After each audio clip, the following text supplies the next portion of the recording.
Welcome to Strictly Hoops with CJ Miles. Rate, review, and subscribe on the Yahoo Sports YouTube channel. Today, good sir, we got ourselves a final. Man. Nuggets, Heat.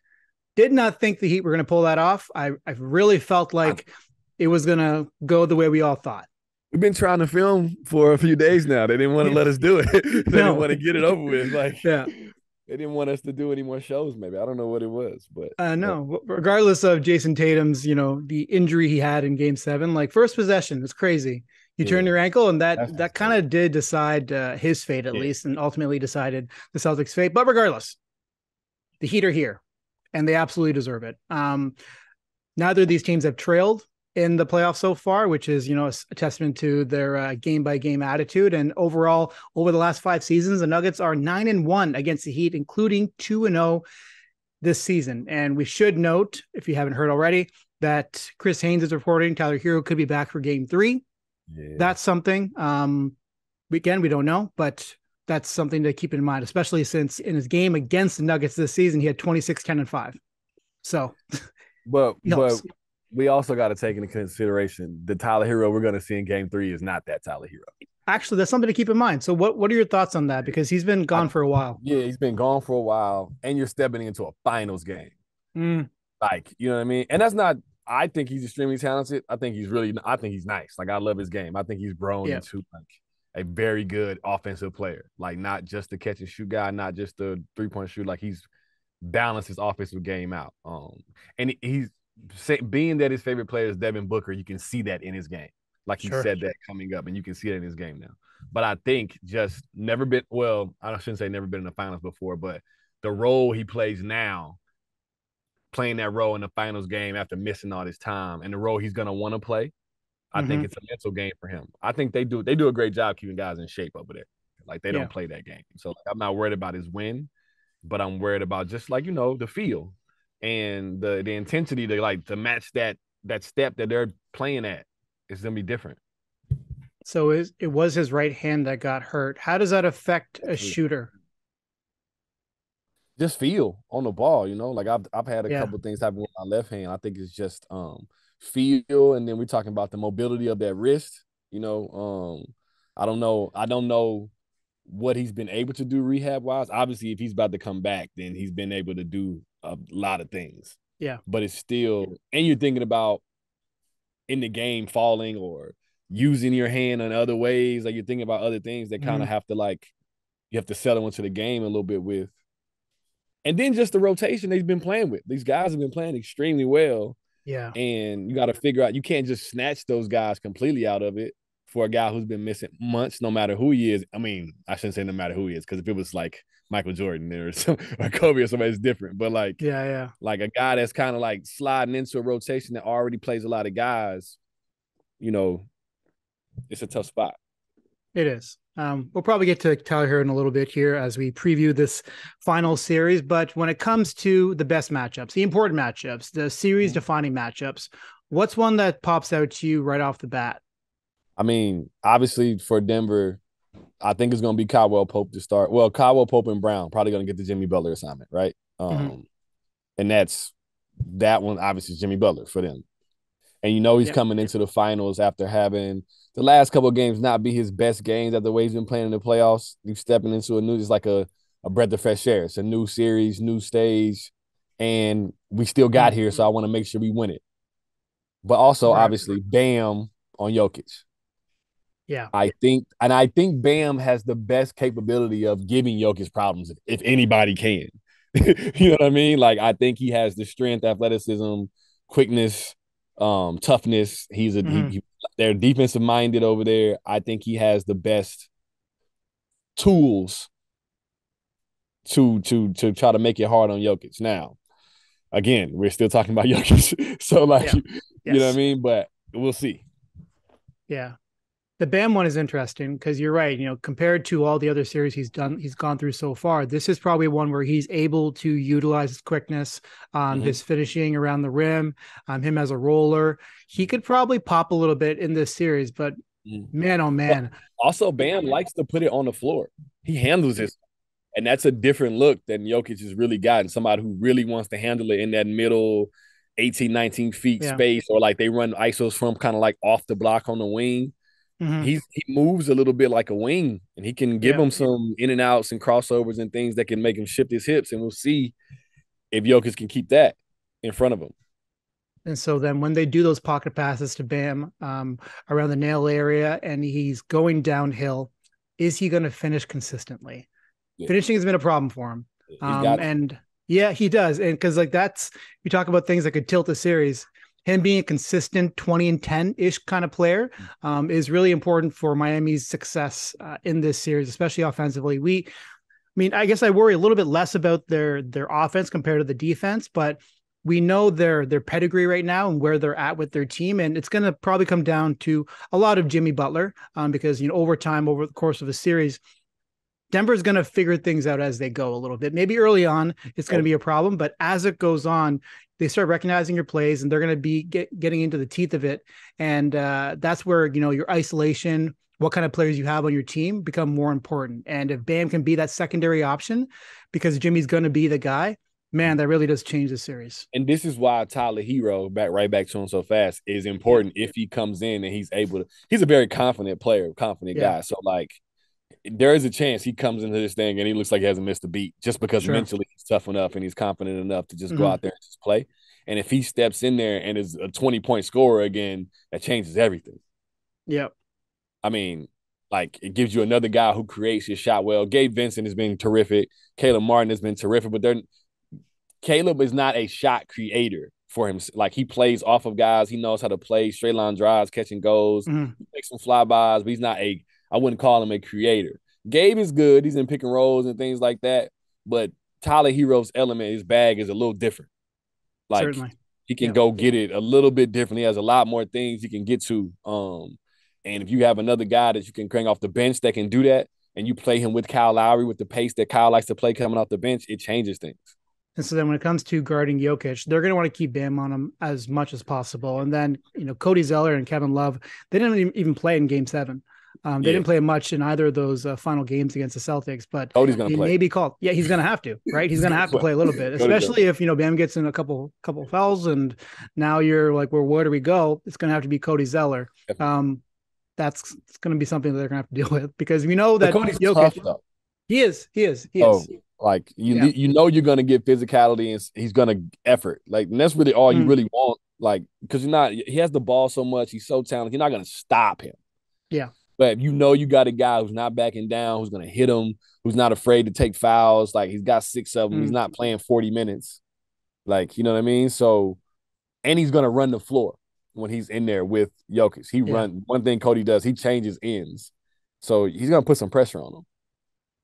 We were talking off air and I said to you, well, actually the rundown I sent over to you was alluding to Miami. They probably can't zone against the Denver Nuggets, but you're like, they can do a little bit. Yeah, they could try. Like, you know what I mean? I think it's been so successful you have to try.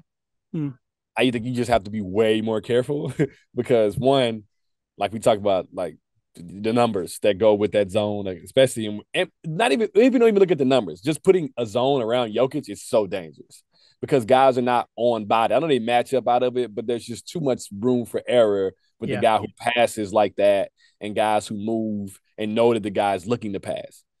Because when guys know a guy's looking to pass, they move way different.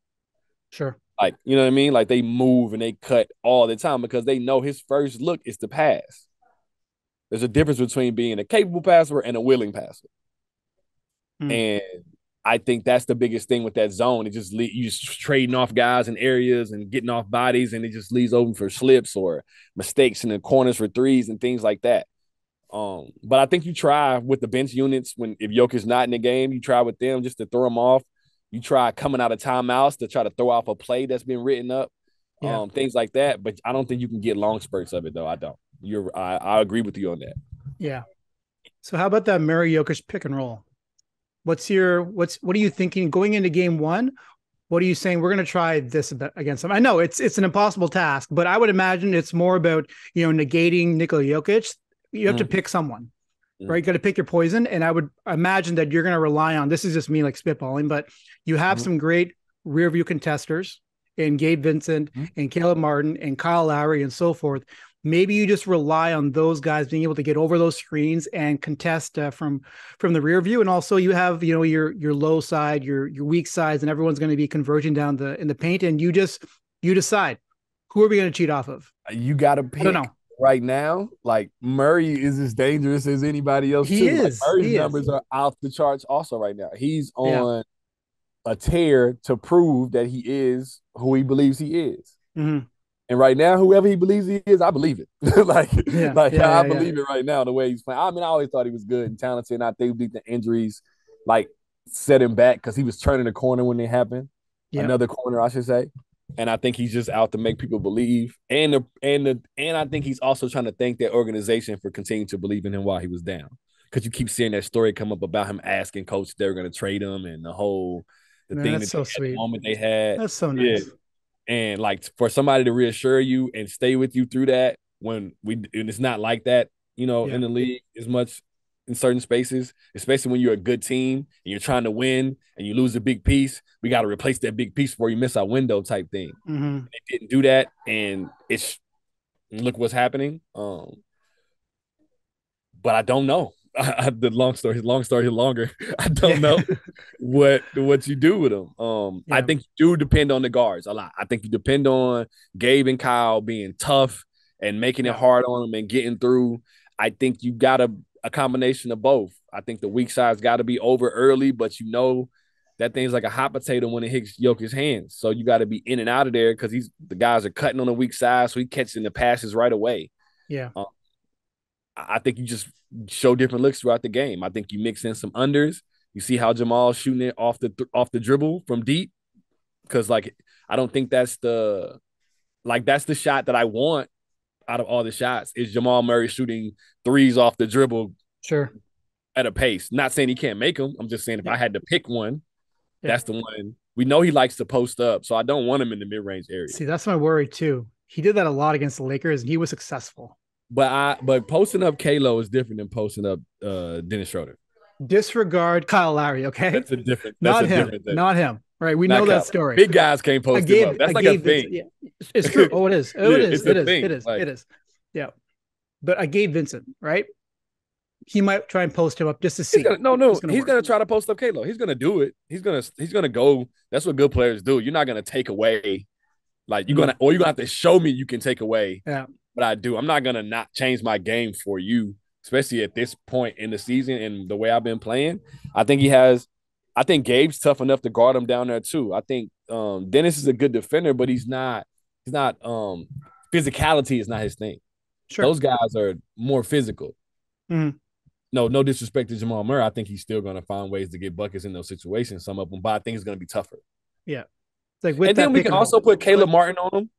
Yep. We got all those other wing. What's the other wing? The young kid who got some minutes in Game 7? Highsmith. Yes, he can play. Yeah, I like him. He's gonna play. They need more size on the court, right? And that's another reason why Tyler Herro is important too. He's 6'5". Yeah, that's something. Yeah. We don't think of him as a bigger guy, but he's not small. Yeah. But I think that kid can defend. I mean, even with I don't know if you put Duncan Robinson and those guys on them, but those guys aren't small guys though either. What I mean? So if they get switched on them after a couple possessions at a time, Duncan Robinson is long and tall. Mm-hmm. I don't know what his exact height is, but he's at least 6'7". Yeah. Long arms. And I think there's a lot of guys that can, by committee, they can figure it out. Yeah. Wonder if down the stretch of games we're going to see Jimmy Butler guarding Jamal Murray and you got Bam on Jokic, and then they just straight up switch them, similar to what the Raptors have done using OG Anunoby against Jokic to see if that could spark something. At least you can switch that, because I mean, I was seeing that last series against the Lakers, you had inverted pick and rolls happening with Jamal Murray and Nikola Jokic, and then they would just, as soon as they got that matchup, now they're switching it back, and now you have Nikola Jokic being guarded by Dennis Schroeder. Now I'm like, this isn't good. That's the problem. So at least you have that option down the stretch. Even with OG is a different beast, right? He's a big, strong, Jimmy's strong and athletic, but he's not OG size strong. And I think that would, I'm not saying, Jimmy couldn't guard him, but I think that Jimmy would have it would be a little tougher on Jimmy with that size and weight difference. Yeah. And I do see Jimmy getting Jamal Murray at some point for sure, because That allows the other guys to play in gaps a little bit, even though they do have some guys that can make shots like Michael Porter Jr., Kyle Pope, Brown. They can make open shots. But I think towards the end of the game, you want the guy you think is your best defender on the best wing or best guard, and your best big defender on the best big. Like, I think that's just the way you go as a coach. Like, no really other way to get around that. It's just guys got to get through those screens. Like, he can't afford to be in shows and drops, and because then it's just a field day. It's just like a practice for Jokic. It's just drills. But on the other side of things, Miami does have advantages. And when it comes to Nikola Jokic, some of the players that the Nuggets have, they are taller, but they're not necessarily as quick. And then on Heat side, they got a lot of move and shooting. And so you package that with, their speed. You got Bam, who's a very mobile, big, rescreens, changing the angles. And all of a sudden, boom, you got a wide open three. And Nikola Jokic has his foot in the paint, and Duncan Robinson's vaulting up for three. That stuff can happen. So if you're in those shoes, because, man, you've made your share of moving threes in your day. What are you doing with this matchup? Like, you're the Miami Heat and you're on the wing, and how are you going to be exposing Nikola Jokic and their defense? I'm searching out Jokic as much as I can for like unscripted three screenaways for me. Like early in transition when we're running, I'm calling the big when I get to have court to come get me. I'm doing as much as I can to catch him in a relaxed state as possible. Yeah. Like, I want him moving as much as I can. That's even in the pick and roll. Even with the way Jimmy searched out the switches against Boston, like, Jokic is not Williams. So if I search out and get that switch, and now he's got to guard me, he can take advantage of that some. Yeah.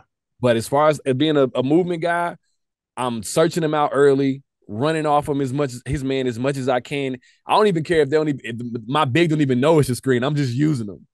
I want Jokic involved as much as I can, just to put him in situations where he's got to be on his toes all the time.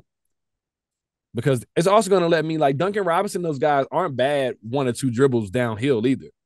So they showed that. Yeah, they showed it. If he decides he wants to be high, I can attack him too. Like, you know what I mean? If they decide he wants to be high and he has to late switch, I can attack him, or I can back him out, and I can get him just out on the floor and find a way I can go do a dribble handoff with another guard. Somebody's going to be open at some point. Yeah.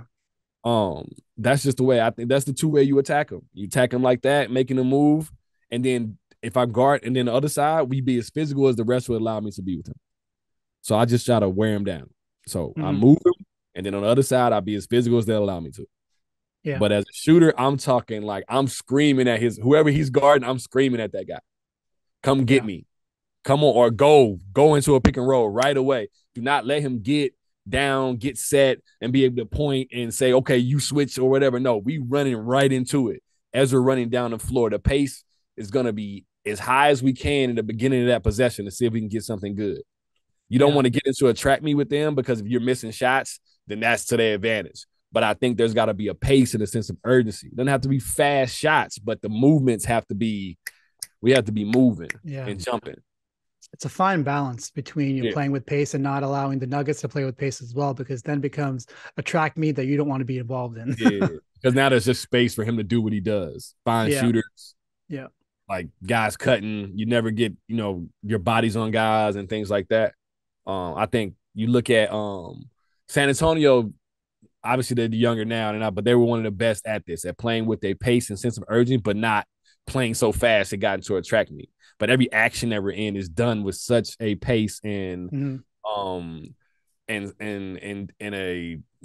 crispness that we can get anything we want out of every option of the play.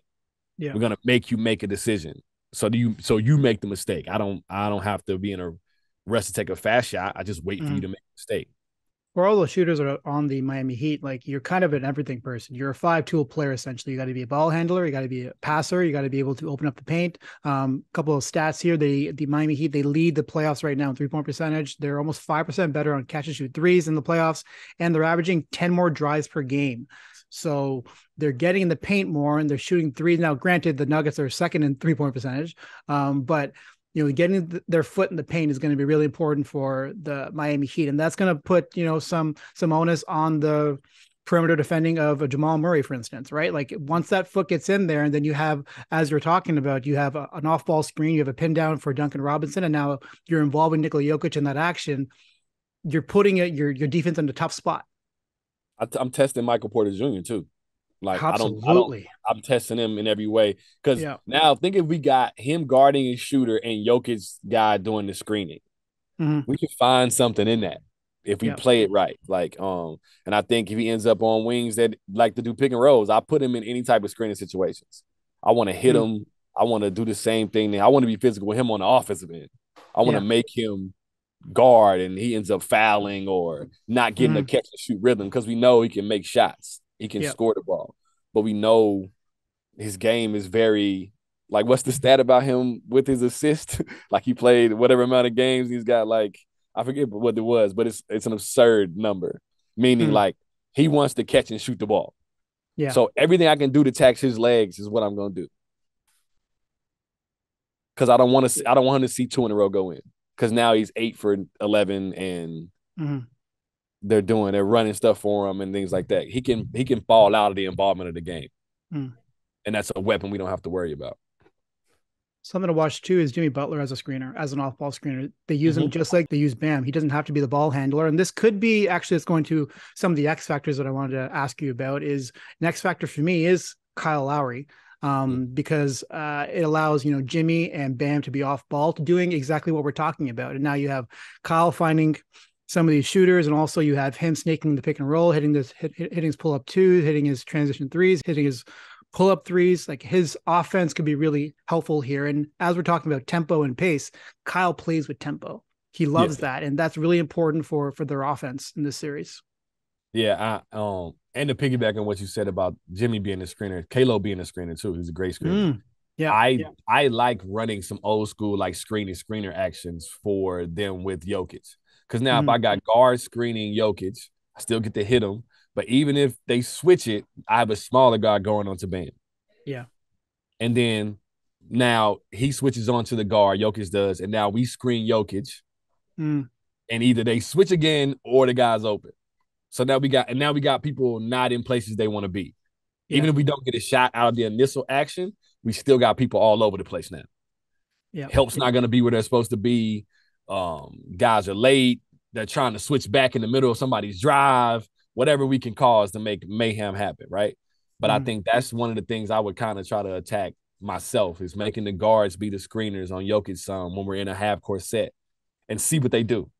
If they switch it, we pick it apart that way. If they don't switch it, the guy's going to have to bump or show or help, and there's going to be late coming off the screen or whatever. But we're going to pick at everything and see how they decide they want to guard it, and then we can figure out how we want to go about it.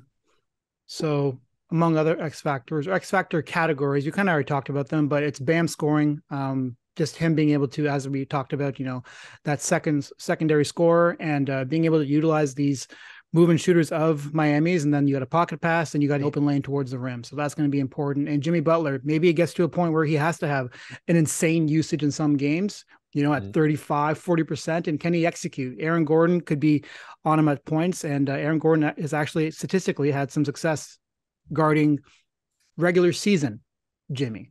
Playoff Jimmy, we'll see. Playoff Jimmy's different. Playoff Jimmy's is a lot like Michael Jeffrey. Exactly. There you go. But I also think I think Aaron Gordon could do some posting up in this series. I think if he gets the Jimmy Butler matchup, he takes advantage of his size, and even if it's not a bunch, but just something else to tire Jimmy out also. Or those other wings, they're not. I wouldn't look at them as post defenders. I don't see Duncan Robinson as a post defender. I don't see Bruce. Yes, I test them in the post too. Like I don't see these guys as they're good team defenders and they play their roles well within the scheme that we run defensively, but I don't see them as 1-on-1, 15 feet from the basket, stopping Aaron Gordon. You know what I mean? Sure. I think we test that. Why not, right? He was on my list too. He could have a monster series on the boards as a cutter. Some of those touch passes from Nikola Jokic can go right to Aaron Gordon for layups. And then him being able to switch 1 through 5 essentially when it comes to the Miami Heat is important. He can throw his weight around in this series if he wants to. And I'm sure, Jamal Murray has talked so much about, it doesn't matter who gets it, we just want to get it. And as we're talking about, man, Aaron Gordon, he could have a huge series in this finals here. Maybe he's finals MVP. Who knows? Yeah, I would love to see that though for him, because he had a great year this year. Yeah, he did. I would love for it to come full circle around, and because he could have been an all-star this year and he wasn't. Like, it is what it is, but for it to come around and him get the big trophy, get the big hardware, makes more sense. Caldwell Post got to shoot the ball well too. He's got to make the open ones. They got to be able to move him a little bit. It's just another element that he folds into it. I think Brown does what he does. He's energy. He plays a little bit of everything. He's playing point sometimes. He's defending. He's going to get steals, get offense. He's going to do what he does. His game is so much predicated on his effort that I don't have to worry about him, because he's an effort. That's what he does. Sure. But yeah, it's a lot of things that could shift for people one way or the other. I don't think it's going to be like the other series though, with blowout games, and I don't think it's going to go that way. I hope it doesn't go that way. Prediction? Do you want to predict who wins? Prediction. I really like Miami, but I'm thinking Denver in 6. Yeah. That's what 6. That's what I feel. I feel like it's going to be a good series. I feel like it's going to be, competitive. Yeah. Yeah, but I feel like and this is only going off the way Denver has been playing, right?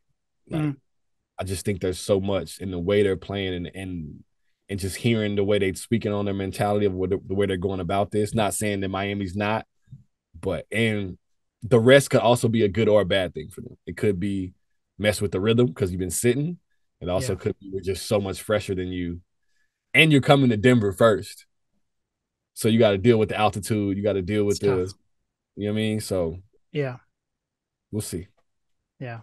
When it was 3-0 Heat against the Celtics, I had tweeted Nuggets in 5. But I'm going to walk that back a little bit, and I'm going to say Nuggets in 6, just because they have so many options. It's the options. Yeah. The Nuggets have a lot of different ways which they can attack Miami, and Miami only has a few. Now, they could dominate those couple. Right, their discipline on both ends is it's what stands out about what makes this team so special. But in the end, Nikola Jokic is a problem. Jamal Murray is a problem, and I just like the depth that they have too. And we got to look at the fact that we just watched, like, Miami won this series, but there's some struggles in there a little bit that you saw the last couple games. Things like, you know what I mean, that could roll over. And I think that plays into the part of how you're looking at this now. Because watching Denver play, I was watching the guys that we're talking about roll. Like Jokic is rolling. Jamal Murray's rolling. Like, the other guys, they're playing their roles, and they're playing extremely well. So it's a different – we can only go off what we just saw. Right. All right. I might have to change it after 1 game, 2 games. Like, you don't know. Like, I have no idea.